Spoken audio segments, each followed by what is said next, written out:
Allah subhanahu wa ta'ala tells us in the Quran about other creations beside us. He tells us that He created the malaika, the angels, first. And these malaika or angels are created from pure light, which explains why you can't see them. Nobody sees light. You can only see what light reflects off of. He tells us that He created the jinn, and the jinn were before us. The jinn were not angels, but rather they were made from a smokeless fire. The difference between the jinn and the angels is something called free choice. The nature of the jinn was that they could make choices. Allah gave them opportunities and then let them make their own choices. Allah tells us in the Quran that there was one, Iblis, from the jinn. By the way, he used to worship Allah, you know that. He used to worship Allah exactly when the sun comes up, when it's first a little ball out there on the horizon, when it's straight overhead, and when the sun is sinking down, just when it makes a ball on the other side, those 3 times. And that's the 3 forbidden times for us, isn't it? Yeah.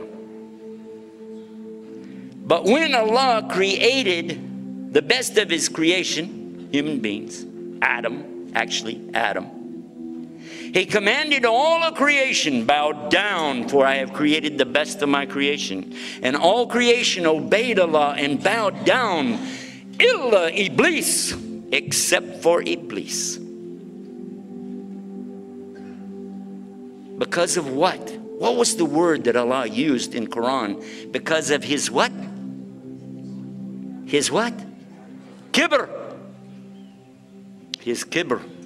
And what is the problem with kibr? Kibr from the root kabara. There's another word that comes from this same root, akbar. And who is akbar? Allah subhanahu wa ta'ala. Allahu Akbar. Allahu Akbar. So whenever a person stands up and says, well, I want some of that for me, doesn't work. Allah does not accept any partners, no associates. There are no gods beside God. He made Iblis aware of the fact that by disobeying Him, that he would be one of the denizens of the hellfire for eternity. What did Iblis say to that? In the Quran, what did he say? What was his response? Do you remember? He said, I don't care. Just let me take him, Adam, and his offspring with me to hell. Did he do that? Was that his idea? And Allah told us in the Quran. I'm in Surah Baqarah right now, chapter 2, verse 208. O you who believe, enter into Islam perfectly. Do not follow the footsteps of the shaitan. Verily, he is to you a plain and open enemy. What were the footsteps of the shaitan? Part of his footsteps was he worshipped Allah. Part of his footsteps were that he was elevated up really high, actually, to the level of angels, although not an angel himself, right? But the footsteps that we're talking about here is when somebody starts getting so proud. Look at me. Do you know who I am? And this is kibr. Riya leads to kibr. Kibr leads to shirk. And shirk leads to the hellfire. And may Allah save us from that.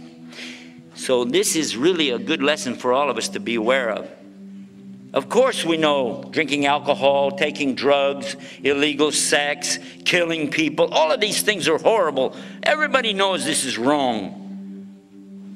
But a lot of times we overlook the fact that we were also commanded not to have this kind of false pride.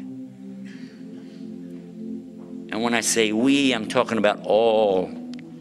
Because this stands for the Jews in the Old Testament, the Christians in the New Testament, and the Muslims in the Last Testament. The same exact teaching. Get down off your high horse and walk along with the rest of the people. That's an expression we got down where I come from.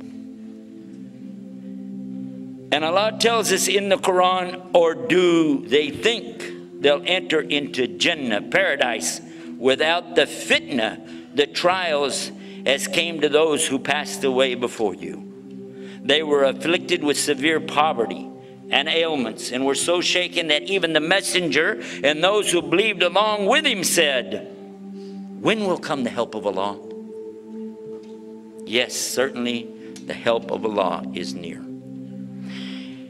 In chapter 29, the very beginning, do the human beings think they're going to be left alone on saying we believe and they won't be tested?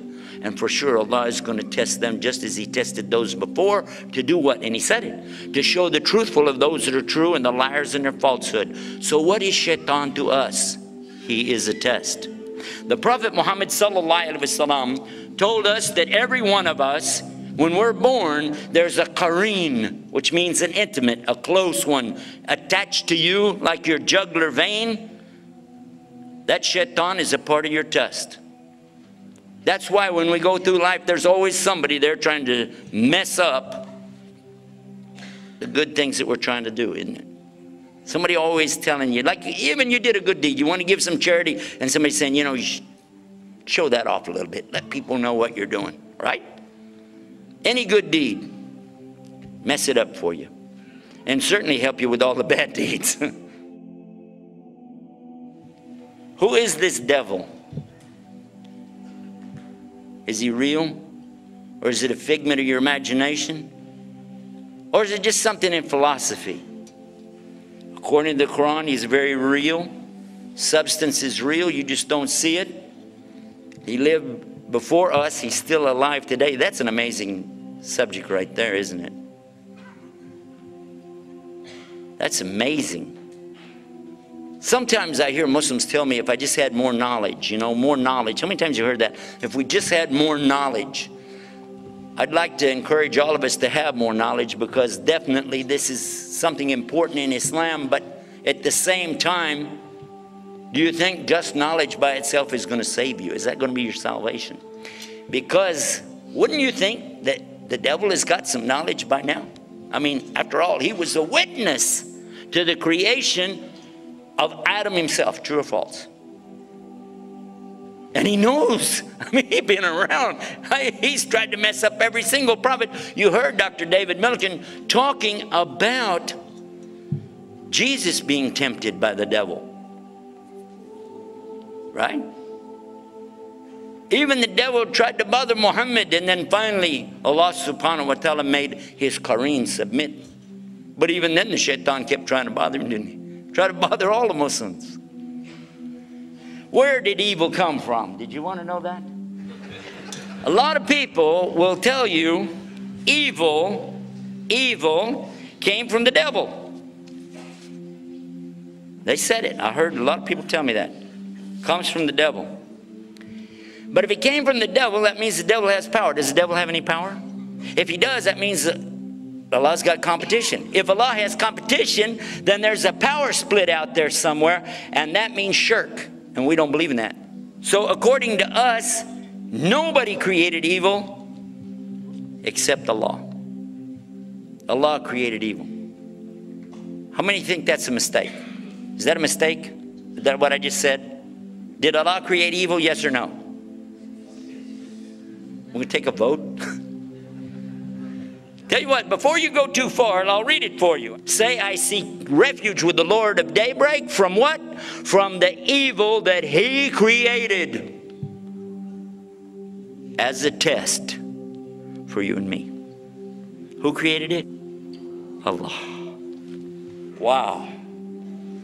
Say, I seek refuge with the Lord of daybreak from the evil that He has created, from the evil of the darkening night as it comes with darkness, and from the evil of malignant witchcraft,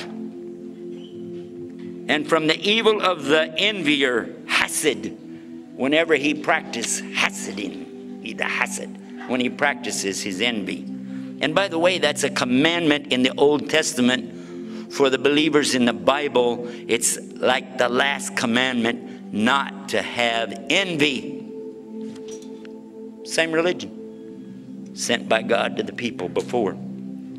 And then finally, the last surah of the Quran. Say, I seek refuge with the Lord of mankind, the King of mankind, the Ilah, the God of mankind, and from the evil of the whisperer, Wiswas, who whispers evil into the hearts of mankind, who withdraws from whispering after he catches you with it, who whispers in the breasts of mankind, from the jinn and mankind.